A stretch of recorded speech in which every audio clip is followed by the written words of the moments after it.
Good morning. आज आम गोटे नुआ कथा शिखा शरीर विभिन्न अंग अंग प्रत्यंग विषय जानिबा। अच्छा तुम शरीर रे प्रथम एटा कोन मुंड तापर एटा कोन कोन जाय कपाळ तापर एटा कोन आंखी तापर एटा तापर एटा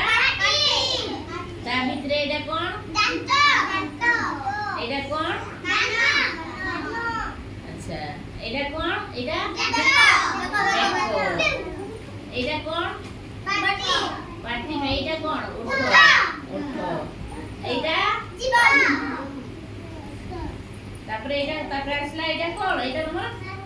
छाती तापर एटा कोन बाहुनी बाहु बाहु बाहु तापर असला एटा कोन हाथ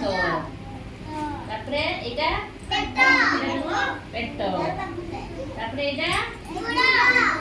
एटा एटा एटा ना गोड़ एटा आंठू एटा गोड़ एटा आंठू एटा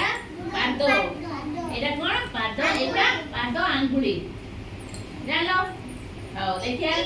के सो मने मरो मने मने रखती को पचारिबी तोमरो एटा कोन मुंड मुंड तापर को के कहबो को मुंड तापर आखी कपाळ छाड़ देइलु हां तापर कोन आखी एटा छाड़लु ठिया है को एटा कहियो चिनो ए करी को हां बस तुम्हें बस हां हां मुंड तापर एटा कपाळ तापर एटा आखी हां कोइ दे जा तापर नाक पाटी